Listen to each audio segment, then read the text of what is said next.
Welcome, everyone. Good morning, good afternoon, good evening, depending on your time zone. My name's Miranda, and I'm the director of the Climate Museum, and it's a huge honor to have you joining us for this incredibly important conversation and to have you joining us at the Climate Museum. Once a month, as some of you know, we convene a group of experts on subjects at the intersection of climate and inequality. And today we'll be tackling the very far-ranging and nuanced subject of identity. And we are absolutely delighted that you're here with us to think together about how identity relates to the climate struggle. I'd like to start by bringing up the house rules, which essentially just amount to being as interactive as early as possible in the chat. Please send us your questions. They'll be routed around the back of the show to us. And please forge connections with each other too in the chat. The chats for these events have been highly interactive, and community is part of what will power successful climate action.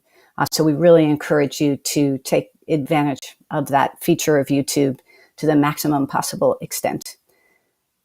Before we go any further, I'd like to ask everybody to join me in acknowledging, and certainly for the large majority of those of us in the United States and for many joining from elsewhere around the world, we convene on unceded Indigenous territory.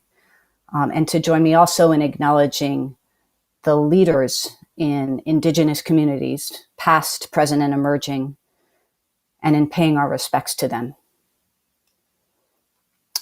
And now I'd like to ask our remarkable production team to bring our wonderful panelists up to join me here. We are profoundly lucky today in our conversation to have Amy Westervelt, who is the founder of the Critical Frequency Podcast Network, one of the critical sources of climate information. And for anyone out there who hasn't either read the transcript of Drilled or listened to it, that podcast of Amy's, one of several, is required reading for the climate movement in our view. So we can't endorse it strongly enough. We also have Jade Lozada, who's a student strike leader, a Fridays for Future leader, and has a number of other roles, including in the leadership of the organization TREEage, which she'll tell you more about in a little bit. Yessenia Funes, thank you so much for joining us as well. Yessenia is the climate editor at Atmos, and another key voice in the public discourse on climate and climate justice. And Sloan Leo, environmental and climate justice guru, community theory guru, and the founder and CEO of FLOX Studio. And finally, we are profoundly grateful that the celebrated poet Ada Limón has joined us today to read one of her really remarkable works. More on that in just a moment. And I'd like to give a shout out to Tiny Cast Company, our production geniuses, Felicia Chunko and Scott Sledgisher, who keep the show running, and to Mara Bassani Santa Maria, who's providing our ASL interpretation today. So many thanks to everybody, and back with you in just a moment. This is an enormously varied and ranging subject, so we're going to get right into it. But I do want to say one thing before we turn to the reading by Ada Limón, and that is that our goal in these programs is to encourage those of you who are worried about the climate crisis but not yet talking about it frequently and not yet taking action on it, to see your own agency and to understand that there are meaningful things that you can do. So at the end of the program, we'll have a couple of action asks, and they come from the whole group. One of them will come from Jade in particular, but we really, really encourage and urge you to take advantage of the chance to test out what it feels like to take those actions, because it will feel good and it will help address the other feelings that you're having about the climate crisis.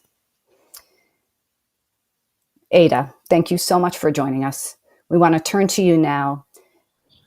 part of what we're going to be talking about today is American identity and what that means, and also how the fossil fuel industry has attempted to manipulate our sense of American identity and to distort it for its own commercial purposes.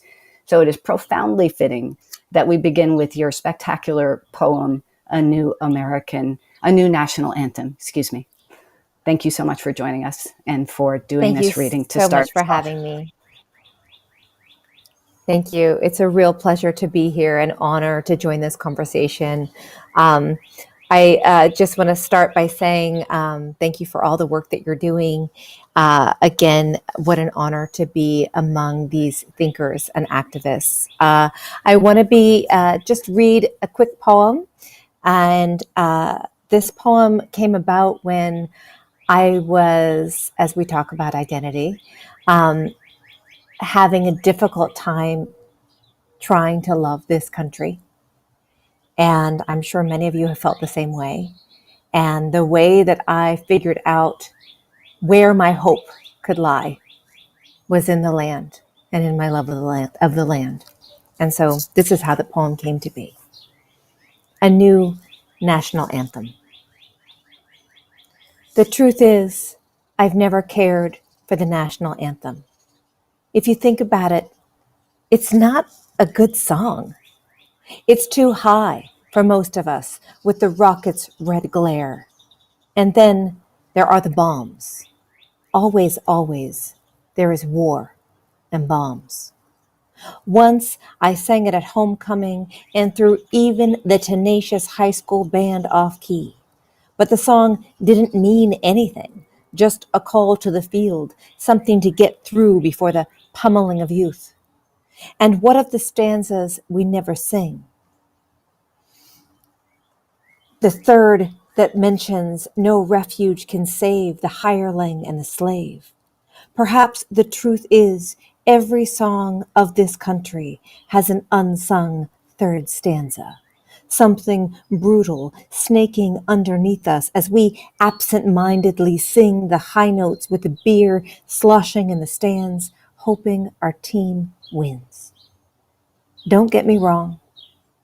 I do like the flag, how it undulates in the wind like water, elemental, and best when it's humbled, brought to its knees, clung to by someone who has lost everything when it's not a weapon. When it flickers, when it folds up so perfectly you can keep it until it's needed, until you can love it again, until the song in your mouth feels like sustenance, a song where the notes are sung by even the ageless woods, the short grass plains, the Red River Gorge, the fistful of land left unpoisoned, the song that's our birthright, that's sung in silence when it's too hard to go on. That sounds like someone's rough fingers weaving into another's. That sounds like a match being lit in an endless cave. The song that says, my bones are your bones, and your bones are my bones. And isn't that enough? Thank you so much for having me. Oh, thank you so much. That is a spectacular poem in any context and a profoundly right way to begin this conversation, finding our own sense of community. Thank you, Ada. Thank you.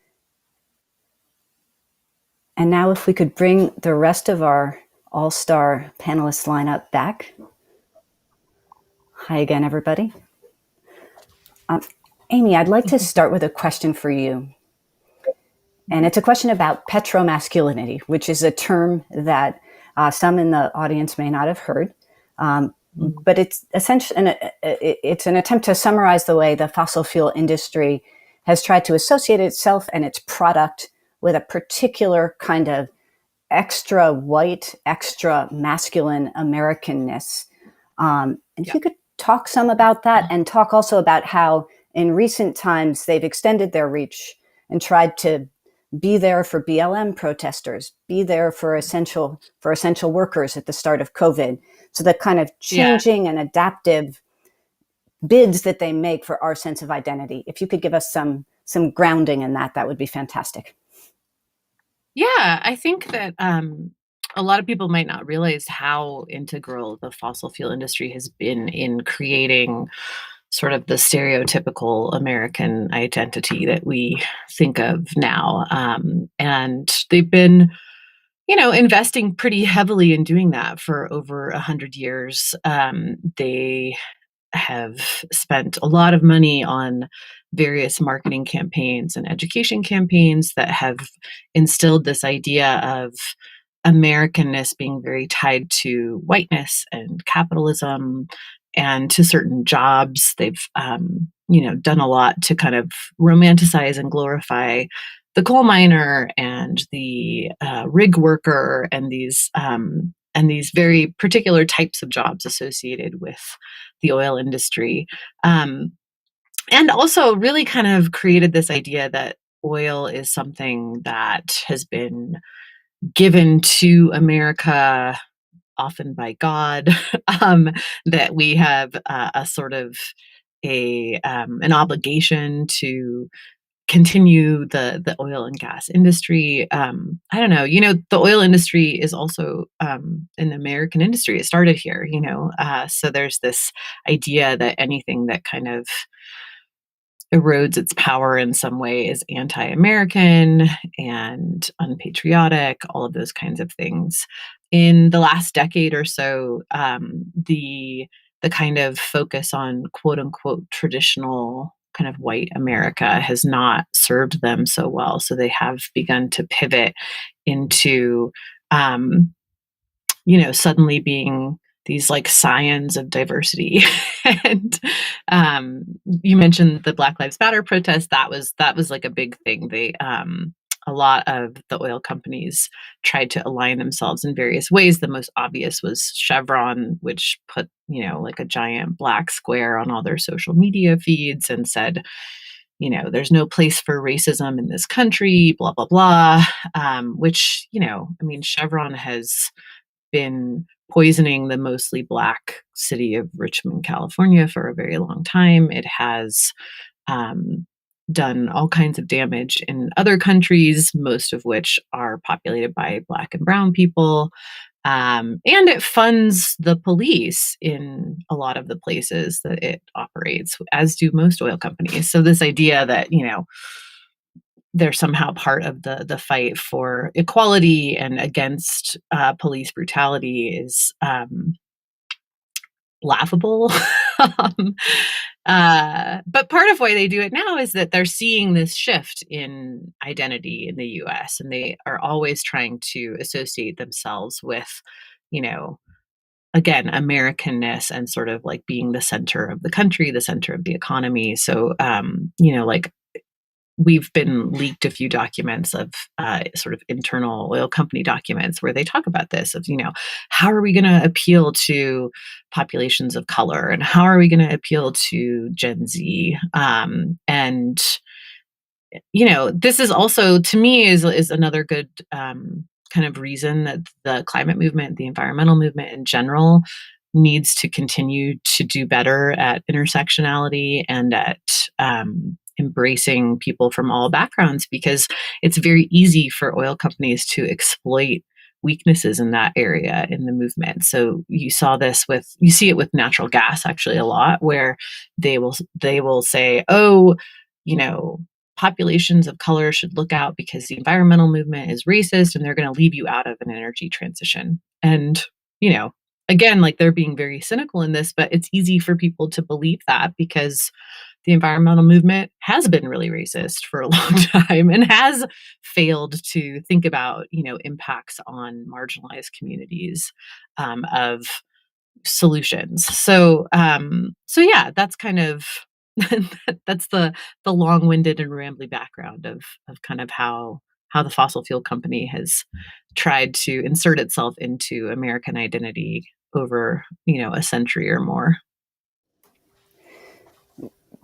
Totally reject the long-winded assessment and the rambling assessment. That's incredibly helpful background, and it's really useful framing and grounding for the conversation as a whole. So thank you very much for that.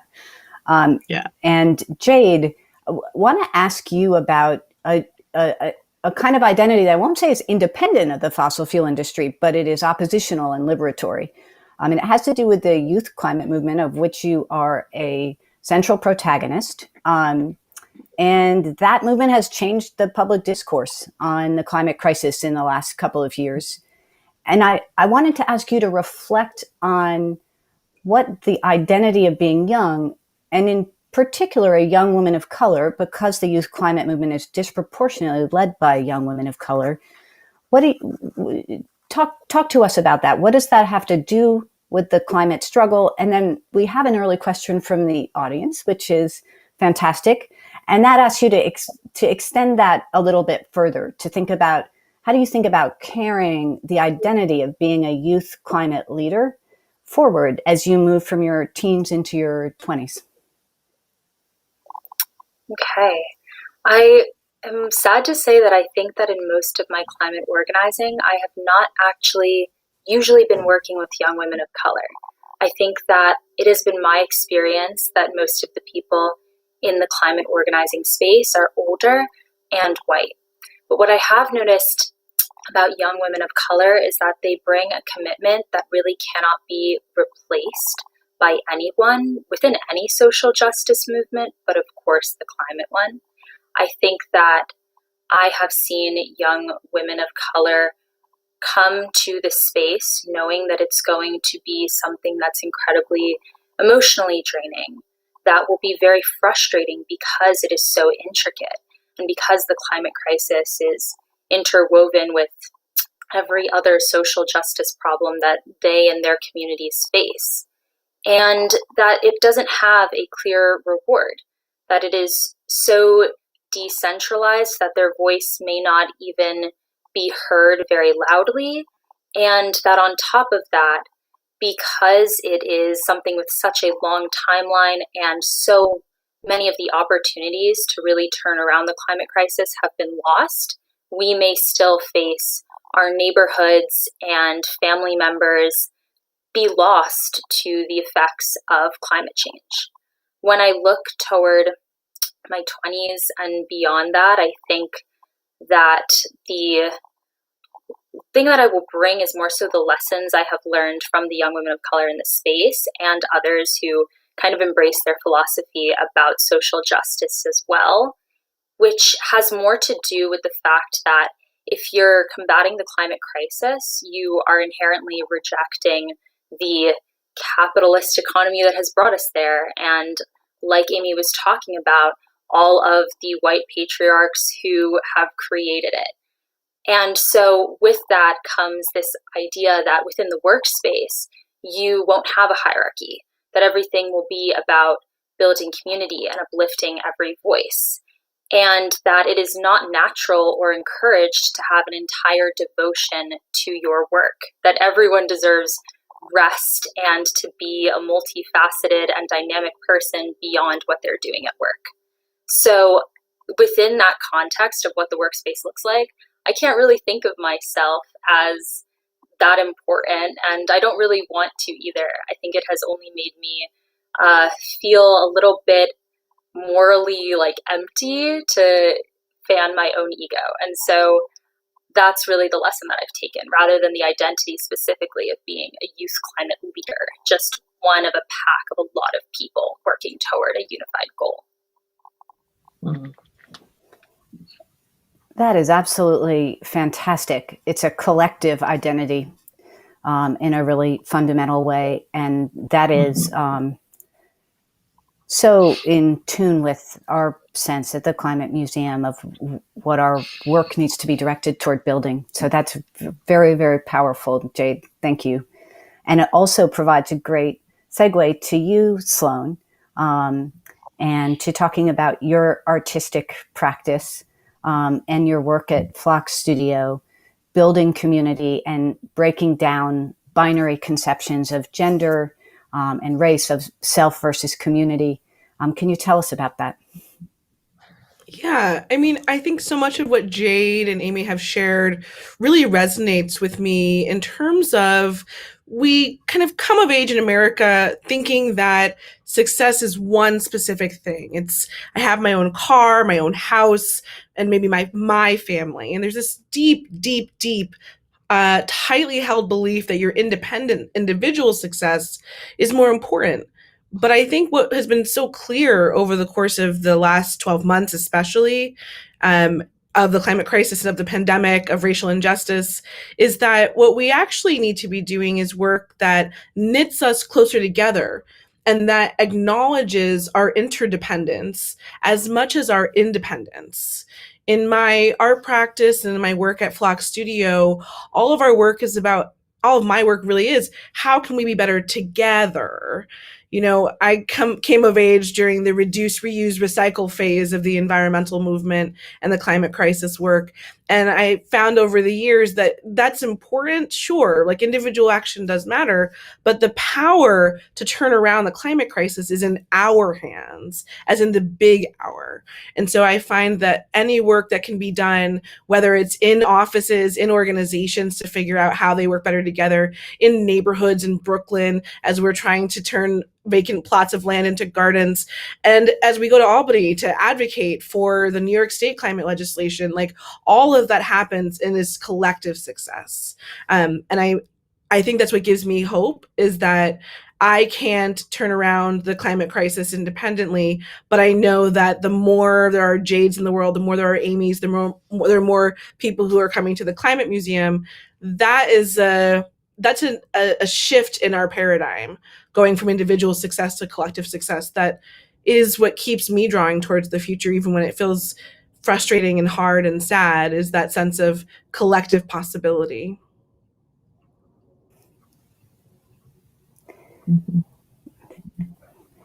Thanks, Sloan. That's fantastic. I'm going to change gears a little, and unless anybody would like to follow on Sloan's comment, you can just raise a hand if that's so. There will be other opportunities if not. And Yessenia, if not, turn to you and ask about your work as a journalist and editor at the intersection of climate and environment and race. Can you tell us what stories have been missing, what's changed, if anything, what needs to change, and why it matters what stories we tell? Yeah, thank you so much, Miranda, for this question. I think that a lot of what Amy was talking about, looking at sort of the historical connections that exist between industry, between communities, between public understanding of some of these issues, has been along stories that touch on this has for a long time been missing from the discourse, specifically when we're thinking of like mainstream or so-called mainstream outlets, that get read by the general public. Amy and I think, live in a really special space where we cover things. We cover things really specifically and narrowly, right? We cover climate issues, and we cover it for publications that cover climate issues. But when I'm thinking of mainstream publications, legacy publications that cover a wide range of issues and news, there has been missing that really critical historical analysis on how we wound up here, right? And I think that history says so much about the issues we're facing as a society, about the systemic racism that's built into, who is afforded clean air, clean water, and who is not. And so that's something that I think we're finally seeing more attention on. And I think in part that's also because the research and the analysis from academics is slowly catching up to begin exploring some of the history associated with the impacts and changes that we're seeing in communities now, related to environmental issues, but also more urgently some of the climate issues, right? There's been research now finding connections between extreme heat and communities that were formerly redlined, right? And so having some of this concrete data and analysis that I think journalists can turn to really helps those stories happen in newsrooms that may not traditionally make space for it. That being said, there's so much history that we don't need data or research to dig into, that requires just so much more attention. And I think that there's so many rich story possibilities when it comes to history and informing and educating the public on the decisions made historically that have allowed them to reap or not reap benefits that their peers might. I also think that for a long time, solutions-oriented storytelling hasn't been a major focus within journalism.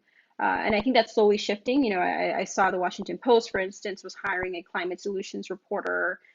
There definitely appears to be more interest in covering the climate crisis through a solutions lens from publications. But I do worry that, the solutions that these publications deem worthy or worthy of coverage are maybe more of those tech-based solutions, which I'm thinking like carbon sequestration, right? That's getting so much attention now by both the federal government, but also the big tech companies and individuals like Elon Musk.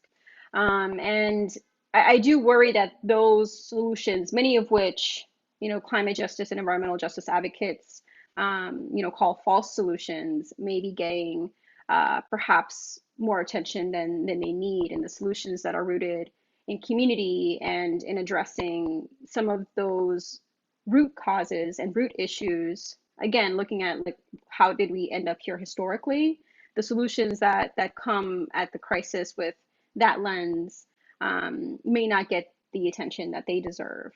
And so I am feeling really hopeful these days that the space is in journalism and the climate discourse is quickly evolving. And I think that there is a growing sophistication around environmental justice and the inequity that exists within who is affected most by the climate crisis and by the environmental issues that communities face today. So that gives me a lot of hope, but I am cautious to see how the media continues to cover these issues and how they continue to evolve that understanding of how they'll cover these issues. Mm-hmm. Thank you very much for that context. And Amy, I'm going to ask you a follow-up on Yesenia's comments in a moment. But first, I want to say for anybody in the audience who's not familiar with the term redlining, it's the process that by which banks and other financial institutions cordoned off neighborhoods, principally Black and brown neighborhoods, for non-investment in a process that was legal until it was made illegal through the civil rights movement and the laws that emerged out of it. And those neighborhoods that were historically redlined, they literally had maps and red pens. That disinvestment has resulted in a whole host of cascading consequences. We see it in the number of COVID infections and deaths, for example. We also see it, as you pointed out, Yesenia, in urban hotspots, and the just devastating health consequences of urban hotspots. And recently, this was, I think, 2 weeks ago, a study was done that also associates redlining, somewhat less intuitively for me, with increased flooding risks. So it's remarkable how systematic racism and white supremacy echoes down through the decades after its original legal basis has been eradicated. And it's instructive to think about that and to think about how these dispossessions and these structures are still changing who has access to a healthy day, a healthy week, a healthy life. And who has access to what level of jeopardy. So with that on redlining in mind, Amy, I wanted to ask, what have you seen in your 2 decades of climate reporting? What have you seen change, maybe in an unexpected way, on how climate and identity is understood in public discourse? What remains to change? And do you share Yesenia's sense of hope and possibility?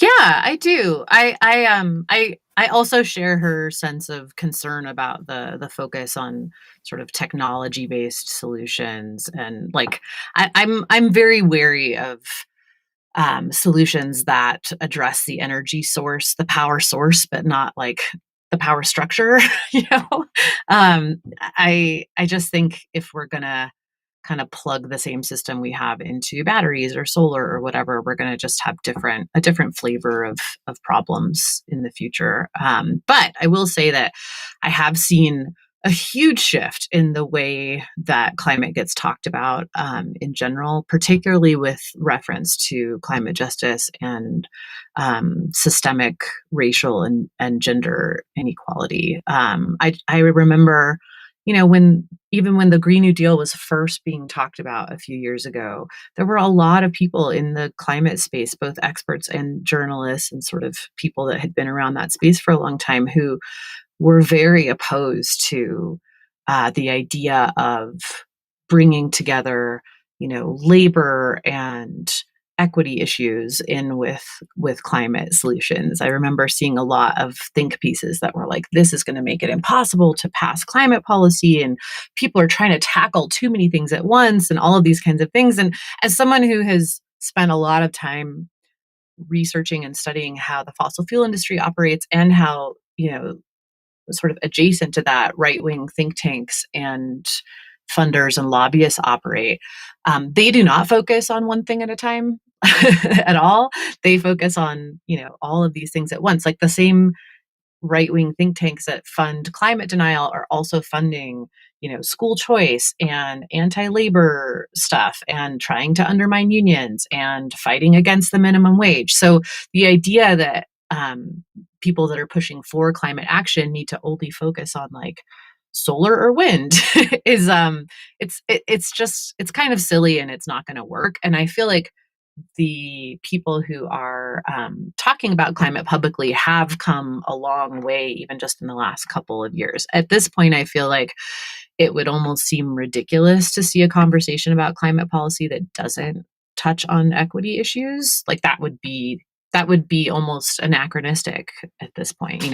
It would feel out of date and sort of behind the times. So I think that's very promising. And I do think that you're seeing a resurgence in investment in climate coverage and lots of different types of climate coverage. That's great. I've seen, the climate podcast space explode over the last few years from, in 2017, when I first started Drilled, I was told by many, many companies that there was no audience for a climate podcast. So now it's like there's, dozens of them, and every big company has one, and all of that. So I do feel like we've made some progress, and I still think there's more progress to be made, but it's good to acknowledge that there has been a pretty significant shift in how people talk about climate in recent years.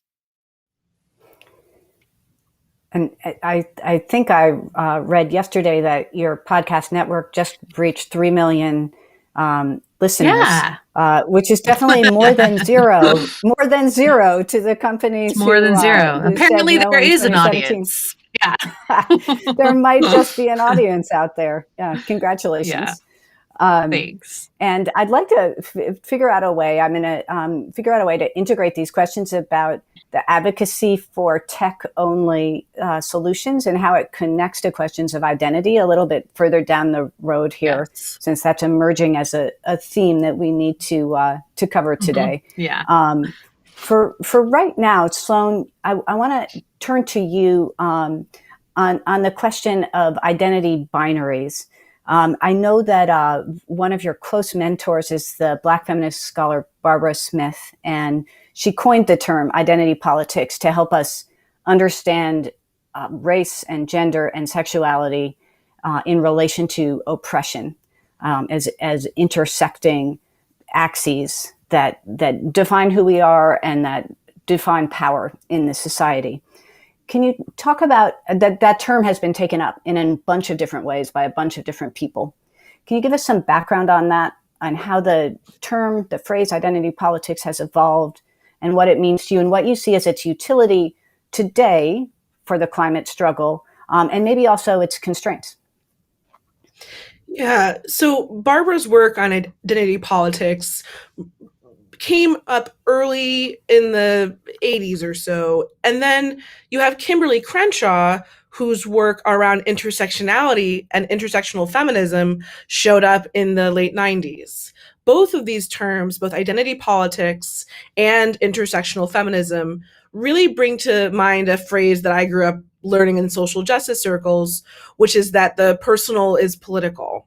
So I grew up thinking that from the age of 16 or 17. And what it has meant over the years is that the identity we hold that is social in nature. So people look at me and they go, oh, there's a Black person, there's a fat person, there's a queer person.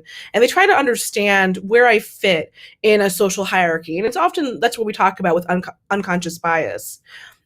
I've never had the pleasure of having a single identity life. So when I'm at work, I am trans and Black and for a while young and now regular aged, all at the same time. So I would always get this invitation to come to the employee resource group for Black people. And then they'd say, oh, but there's another one for LGBT people. Oh, there's another one for young people. And you always had to partition out all of these elements of yourself. When the reality is that those identities have both things that really make it very hard to live a high quality life in terms of the quality of health outcomes, climate work, et cetera, but that together you can actually really have an intersectional understanding of the benefits and perils of those social identities. I've been thinking about this a lot. I've been doing work with the Donors of Color Network, which is a national network of donors who give to nonprofits of color. And it's a multiracial group of people who do hold wealth. They are entrepreneurs, they are founders, they are corporate executives. And they came together to say, if people of color were the predominant force in philanthropy, how would philanthropy look different? So they really wanted to come with this intersectional analysis of their identities as other or marginalized people and to say, how would we shift the field? And I mention it because they've recently taken up a new climate campaign where they came up with it as a group. So all 200 members said that what's most important to us as people of color who care about economic justice, racial justice, ending the carceral state or the criminal justice system, they prioritize the fact that climate and the climate crisis is continuing to have and was designed to have a disproportionate impact on communities of color, from the conversations around redlining and flood risk to air quality and asthma rates to the toxicity in every single household product and every single bit of paint in public housing.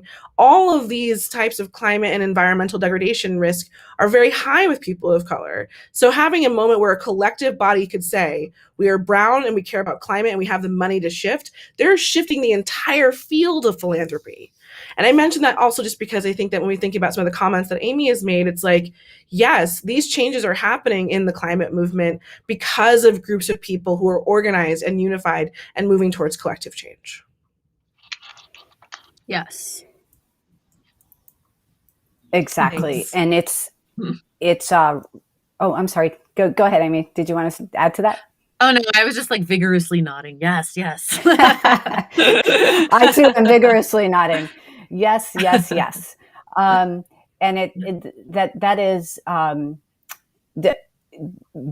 the perfect segue to the set of things that I wanted to ask you all about next in a kind of lightning round, because all of you have been super instrumental, both individually and collectively, in creating new spaces for action on climate and new spaces at the intersection of climate and identity. So I want to ask each of you about those spaces that you've created, and also tag on an audience question about any advice that you have. This is from Jordan Brown. Any advice that you have for starting climate justice initiatives where the audience members are? Any thoughts that you have on that? And Jade, I'd like to start with you. Can you tell us about TREEage and your work as a member of the founding team of TREEage, and what that's all about? Absolutely. TREEage is a youth climate policy and politics organization that's based in New York City. It was born out of the youth climate strikes when a group of us realized that so much of our activism was about talking to decision makers and adults, but then there not really being a follow-up conversation or a concrete action taken from that. And there came the realization that with that, it meant that we weren't really part of the actual solution making. And a lot of that was because these decision makers were able to say, your demands are going too far. They're not feasible. There's no way we could do it on that timeline. And so there has to be some form of youth really getting into the nitty gritty of how we actually implement these climate solutions. So TREEage, and particularly my side of it on policy, tries to plug youth into policy opportunities on the local level. So, for example, we've spent a lot of the last year writing climate policy papers for local candidates. One of them was Janos Martin, who was running and then dropped out of the race for district attorney of Manhattan. And that one was particularly challenging because that office isn't normally used for the climate crisis, but we did it. And although he dropped out, his platform was then adopted by, I believe, 5 of the 7 candidates for Manhattan district attorney. On top of that, we also did policy papers for Tiffany Caban, who's running for City Council District 22 in New York City. She's a queer Latina who is really inspirational and on this cutting edge of criminal justice reform and climate change on a local level. In addition to that, we've also plugged young people into opportunities to talk with the Mayor's Office of Sustainability about how they can create programming in their schools, talk to their environmental clubs or their student body about how New York is pursuing and implementing its climate goals, things like that. And I think that when we look past just like this year or what we've done in the last few months, we really hope that in the future, and especially after these elections in 2021, New York City politics will be a space that really treats youth as stakeholders, unlike any other place in America or in the world. I think we love to think of youth as, oh yes, like they are so important, this is their future, yada, yada, yada. But when it actually comes to thinking, okay, does this policy, does this solution actually respect how you want to live when you're 40 or 50? That conversation doesn't often happen. And so in pursuit of that, TREEage is starting this youth coalition for the 2021 elections that brings together youth organizations across different issue areas. We are climate, then there's housing and education, to forward one set of unified policy demands for all of the candidates for mayor, city council, even comptroller, which is the financial arm of city government. And on top of that, we're also hoping to register 15,000 young people to vote. So fingers crossed that we will accomplish that within the next 11 weeks until the election. I am hugely confident that you will, and that is a fantastic new development to hear about.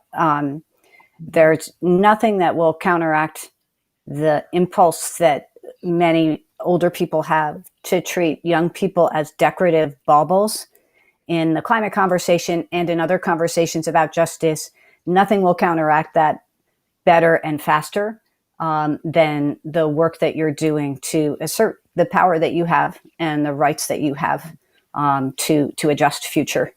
So thank you for doing that work. It's changing things for all of us and changing the whole discourse. I think it would be great next to hear from you, Yessenia, on the Uproot project that you've founded, which is, as I understand it, a new network of environmental and climate journalists of color. Can you talk about what's next for Uproot, how it came into being, and if you have thoughts for our audience on ways that they can follow the example that you and Jade have set in creating new spaces around climate and justice and identity and more, that would be fantastic too. Definitely, yeah. Thank you so much, Miranda, for expressing interest in the Uproot project. We're super, super excited to be here now, and it's been, a year and a half in the making. It's been quite a long process to get us to this point, and we're just really, really excited to finally be out in the world. So I think it's important to just look back at the history here because I want to be, super clear that this wasn't something that like I thought of. It was a group effort here, and really came about when Andrew Simon, who is one of sort of the executive leaders at Grist, and a mentor of mine, a dear friend of mine. I remember him, asking me probably at this point, maybe like 3 or so years ago, just like, what would you think of, what do you think about a network for environmental journalists of color? And just like posing that question. And it's incredible what a simple question of asking what a space would mean for folks can do. And that simple question, he asked, I remember being ecstatic, like that would be amazing. There is a journalism association for environmental journalists, the Society for Environmental Journalists. But at the time I wasn't quite connected to it, and I remember feeling quite disconnected from other environmental journalists of color, and not really feeling like there were many of us. And so the point and the goal with the network is to really bring those of us in the space together and to invite more journalists of color to cover the environmental and climate crises that we face as a society. I think that the failure of action on world leaders, the inaction that we've seen, and the dragging out of this crisis, we've known about this for decades, and yet very little has been done to address it. I do think that we have to take a look at the role that the media has played. That the media have played in allowing this to drag on for so long, and in not giving the issue the attention it deserved, and in willingly or unwillingly peddling some of the lies that the fossil fuel industry put out. Playing that both sides game in our reporting, giving space to climate deniers, and I think part of what the philosophy is here is asking ourselves, how much of this would have happened if there were more journalists of color on this beat, if we had more editors of color leading these desks, if there were just more journalists of color in newsrooms who may feel more immediately connected to the issues, given just the disproportionate and immediate impacts that environmental and climate issues have on our own communities. And so we're really hoping that we can create more space for journalists of color, where we're trying to build out a database, for instance, where we can list journalists of color who cover environmental and climate issues in their respective beats, hoping to really connect with young journalists of color, student journalists of color, and create space for them to succeed and to really walk into this beat intentionally, and hopefully make change and build more interest in the topic, because there is an urgency around getting more information to the public, and there are so many investigations, like the ones that Amy works on, waiting to be unearthed, and we need more journalists of color on the beat to do this topic justice. Yeah. Thank you, Yessenia. I sense a theme emerging, which is for those out in the audience who are interested in starting something new, find your own place of traction and expertise, as our remarkable panelists today have, and get the right group together and move forward from there. Recognizing there may already be an effort afoot in your community that you can join too. Not everybody has to create a new organization, but there are a lot of communities that could use your initiative in doing that. And it's really about having the right partners, the right community around you, and figuring out what your own special expertise and traction can be in the conversation, I would say.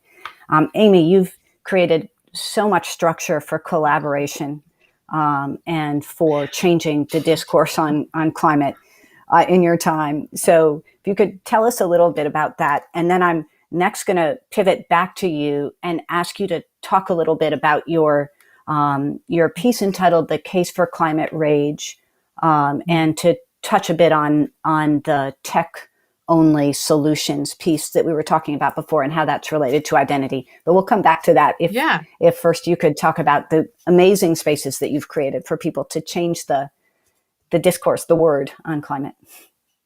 Yeah. I think, I've created a few different, the podcast network, and then myself and Mary Anais Hegler have a newsletter that we invite other people to collaborate on too. And I am sort of like a collaborator by nature. I like working with other people, and I loved what Jade was saying earlier about feeling empty by like the pursuit of individual success. I deeply relate to that. I prefer to work with other people and amplify their work and those kinds of things.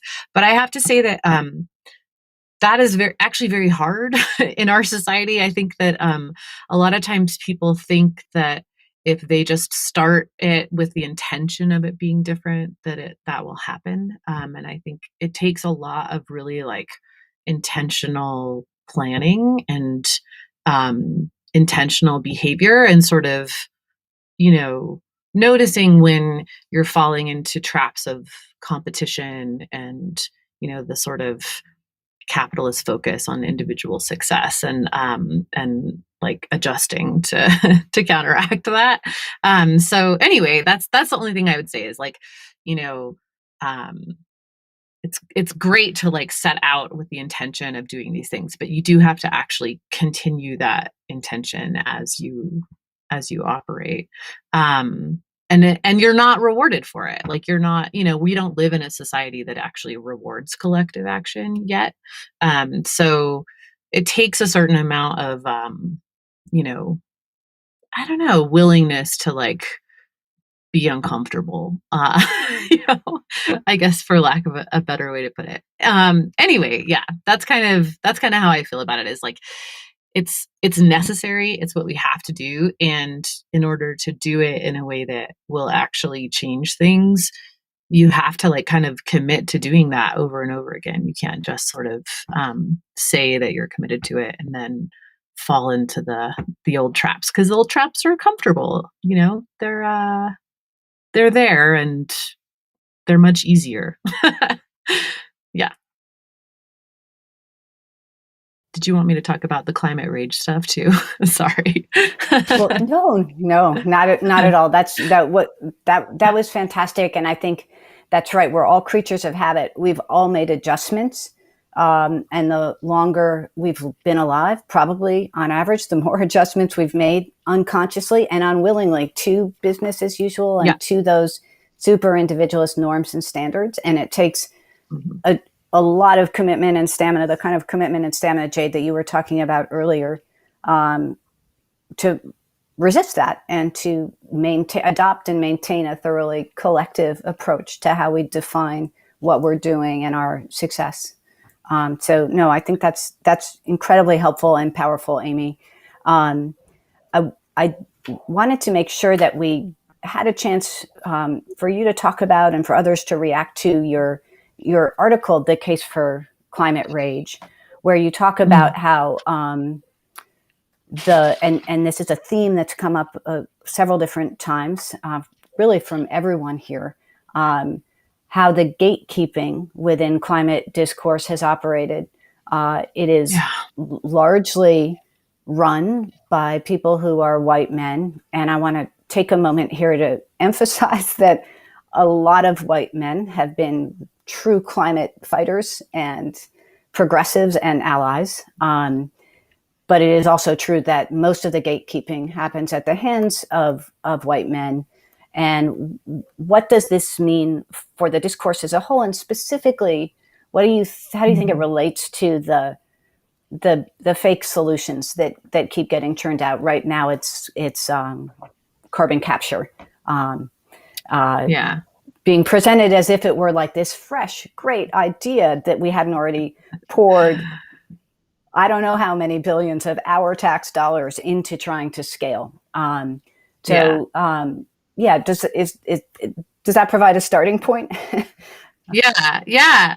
There's this whole, well, first of all, I would say that, you made a point of acknowledging that, yes, there have been many, many white men who have helped to lead the movement in a variety of ways. And I just want to touch on that a little bit too, because I've gotten this question a lot of like, oh, so, I'm a white guy. Should I just not be part of the movement then? And I'm like, guys, there's a really big space between not being part of the movement and being the only people allowed to speak. And like, find a space in the middle. It's not that hard. But as far as the sort of gatekeeping goes, I think that, for a really long time, and I talk about this in the story that I wrote too, I feel like I was very often being sort of admonished or lectured for, bringing emotions into climate stories, or told to not be angry about climate injustice. And I don't know, I'm kind of like, a small group of people were allowed to make decisions that impact the entire world for their own benefit. I don't know why wouldn't you be angry about that? So yeah. And I have noticed that it's gotten better, but it has sort of continued to be this thing where there are, certain sort of accepted narrators of the climate story, and they still often tend to be white men, who again, I'm not saying that I don't want to hear from them. I just also would like to hear from the many other types of people that exist in this country and that come from a different perspective. I don't think that someone who looks and comes from the exact experience of, the people most responsible for this crisis are likely to be the people who come up with the best solutions. I think that, approaching solving climate in the exact same way that, the problem was created in the first place is unlikely to deliver the kind of solutions that we want. And that's where I have such a problem with the very technocratic focus around solutions too. Again, it's like, that's great that there are all these technologies that people are investing in. And I am, I fully support investing in research and technology, but I almost feel like it's putting the cart before the horse in this way where it's like, if we haven't actually changed the underlying structures that enabled a problem like climate change to come about in the first place, this idea again that there's so much more power placed in the hands of a select group of people than the public or the community, that they're able to make a decision to commit the whole country to fossil fuels and to not act on climate when we had the information and to delay action over many, many decades. The fact that that was even allowed to happen is the result of the sort of, patriarchal white supremacist capitalist structure that we've had in this country for over 100 years. And I don't think that you're going to solve it by just plopping a new technology on top. Miranda, I'd love to add something to what Amy's been sharing, if that's okay for just a moment. Yeah. Please. I think the point you're making, Amy, is so critical, and I want to expand that it is white men that are kind of bearing the brunt of this is their the narrative right now. But it's white rich men and the way in which they define urgency is part of, I think, of how we landed here, because I've worked in some of the largest environmental nonprofits in the world, and it's not that we need a black person to be at the head of it and that magically it'd be different. Right. It's that we need people who actually understand how climate and economic inequality, which is mostly borne by folks of color, but not exclusively, comes together to create this moment where the urgency is, well, we're going to go to Mars, or the urgency is we're going to measure methane in the sky. Right. When on the ground, we have floods in Texas and we have streets that are melting in Arizona. And so I think that who's defining the urgency is what informs what solution set gets acted on first. And I think that being able to have a broader sense of, urgency actually needs to mean action today and not action in when Jade is 29. It's today we need action and that we can take it together, Yes, that's such a good point. Yeah. And also like the people who benefit from the status quo shouldn't be the ones that are defining urgency, because they have no like incentive to change. You know? They have the exact Yeah. opposite. They have incentive to keep it exactly as it is. So it's like we got to Right. shake it all up a Yeah. little. Yeah. Yeah. Totally. Yes. Here is to shaking it all up a little.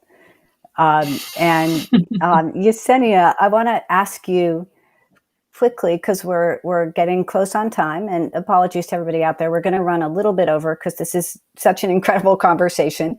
But Yessenia, could you build off of those comments by Amy and Sloan and talk about the liberatory possibilities of working at the intersection of climate and justice and race? And what does it feel like to integrate climate into your sense of who you are? Yeah, I mean, it's a great question because for a long time, climate, wasn't at all a part of my identity. Even when I started, I think, diving into environmental studies, during my college years and exploring environmental journalism as a professional, it still wasn't quite something that I felt defined who I was as a person and in the community that I sought and in the sort of like way that I was living my life. But now it very much is, and I think because climate is so integral to every other aspect of our lives, every element of like what our future looks like depends on how the climate crisis unfolds, right? I know that for me, like one of the more personal elements of the climate crisis, which I've written a little bit about, is the prospect of motherhood and parenthood.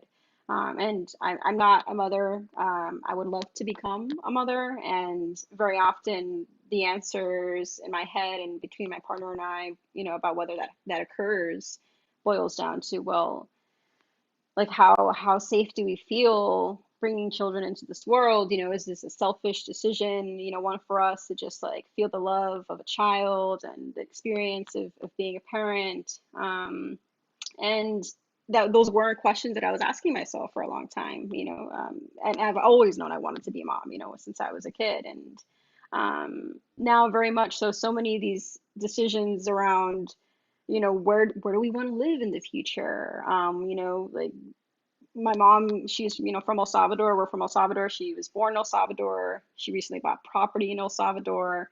And, my questions are, Mom, like, how are you going to build, a house there if the house is right near the sort of like riverbank? How are you going to build that house to withstand any extreme flooding? But I do think that now there's so much more possibilities in the terms of what world leaders are talking about, what the media is talking about, um, in the sense that maybe things won't wind up as bad as they felt even, a year ago. Um, but the reality is that so much is so uncertain, and does, I think, limit some of the possibilities of how we can imagine our futures.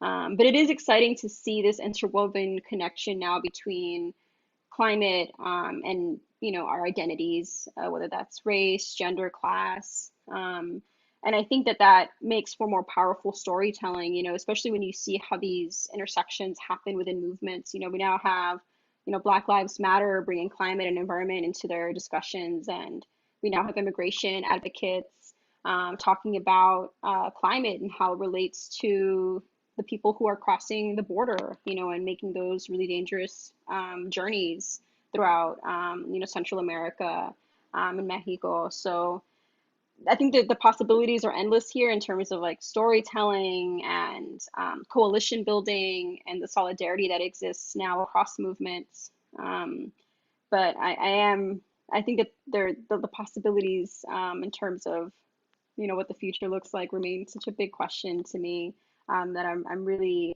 fascinated and terrified to see play out as more research comes out on how our glaciers are doing and on what our leaders actually do to combat this. I'm not sure if totally that answered your question, Miranda. That was a great answer, and the remarkable Sloan had to leave, had a hard stop, but they assured me that I was authorized to speak for them in turning now to our action asks that we're going to make of the audience, building off of this incredible conversation. And first, Jade, I'd like to give you the floor to make an action ask about the climate and community investment ask. Thank you. Yes, this is for everyone in the audience who is watching from New York State. Recently, there was introduced a bill called the Climate and Community Investment Act, which would tax corporate polluters starting at $55 a ton for their carbon emissions. And it would generate about $15 billion a year that would go back to Black, Brown, and low-income communities in the forms of jobs programs, renewable energy projects, and even funding for green schools, which is really exciting. So right now we need your support in reaching out to your representatives and legislators for their co-sponsorship or their vote on the bill. I'm not sure if I had shared the link earlier, but you can go to the website nyrenews.org, that belongs to the coalition that's leading this effort, to find out more information and be plugged into action tools for you to get involved. Thank you so much. Fantastic. And that link on taking action on the CCIA should be in the chat right now. So that'll give you step-by-step instructions. And I also thank you so much, Jade, for all that you do and for joining us today. I also want to pivot to some additional action asks that we'd like to make of you. We as a consolidated group would like to make of everybody out there. One thing is just to start talking about climate more. 60% of adults in the US are freaked out about the climate crisis, but essentially not talking about it. And we agree, and the experts on changing the discourse on climate agree, the more we're all talking about it, the better. And it's one of the most important individual civic actions that you can take to build a sense of community and engagement with climate. So even telling people about this conversation and what you thought about it is a great place to begin. The other ask that we have, in addition to, for New Yorkers, the CCIA ask that Jade articulated, and just talking more about climate, you could start with this show if you want, is to call your representatives. And in particular, we'd like to focus your attention on your congressional representatives. You definitionally have 3 of them if you are in the United States, and ask them to take the No Fossil Fuel Money pledge. That will be in the chat and available for you. And to insist that the fossil fuel industry not play a role, speaking about people who benefit from the status quo, and speaking of the remarkable record of physically harmful and also deceptive practices that industry has engaged in for over a century, as we've been discussing today, among other things. That is a group of lobbyists and executives who should not be given a voice in climate policy and climate decision-making for the rest of us. So we urge you to make that call. If you've never made a congressional rep call before, it will feel a little strange the first time, but you should know that your call will be noted down and counted multiple times, because the way the system works is that the congressional reps and other politicians recognize that for every person who picks up the phone and makes a call, there are hundreds more who feel the same way about an issue who aren't going to pick up the phone. So your call will not only be counted and noted, it will be counted, weighted many dozens of times over. And it is a super effective way to help change climate discourse within the Washington Beltway.